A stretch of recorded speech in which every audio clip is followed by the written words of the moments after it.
بڑے تاجروں اور ٹرانسپورٹروں نے ٹیکس میں اضافے کے خلاف پہیا جام ہڑتال کر رکھی تھی۔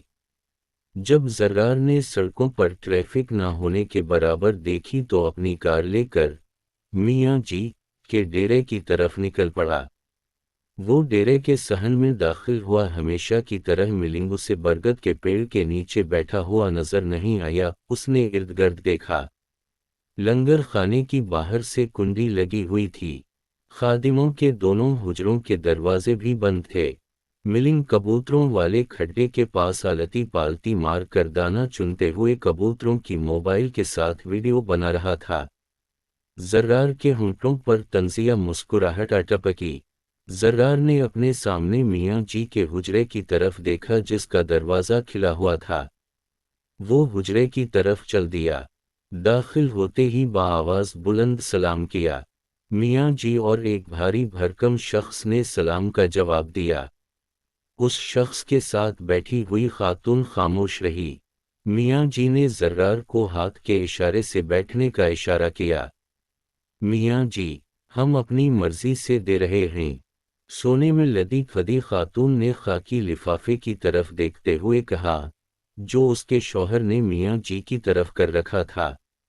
میاں جی نے شوہر کی طرف دیکھا، پھر لفافہ پکڑ کر اپنے درمیان پڑی ہوئی دراز والی چھوٹی سی میز پر رکھتے ہوئے بڑی شائستگی سے سمجھانے لگے، ہماری مرضی بی بی، ہماری مرضی بھی تو اس کی طاقت کی محتاج ہے۔ علامت واقع، ہم سمجھے نہیں۔ شوہر نے خاتون کو ایک نظر دیکھنے کے بعد میاں جی سے کہا۔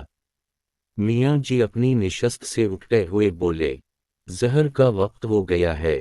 میاں جی کے اٹھتے ہی وہ تینوں بھی کھڑے ہو گئے۔ وحشت میں رہنے والے، تم بیٹھو، میں نماز پڑھ کر آتا ہوں۔ میاں جی نے زرار کو حجرے میں رکنے کی اجازت دے دی۔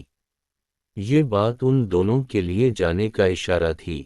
میاں جی اپنے ڈیرے کے پاس والی مسجد میں تشریف لے گئے۔ ان کے جانے کے بعد شوہر نے خاکی لفافے کی طرف دیکھا، جو اس کے نزدیک بہت خاص، جبکہ میاں جی کے نزدیک بہت سارے تصویر والے اعلیٰ کاغذ عام سے خاکی لفافے کا لباس اوڑھے ہوئے تھے۔ اس لفافے میں پورے 2 لاکھ ہیں۔ میاں جی کے آنے تک ان پیسوں کا خیال رکھنا۔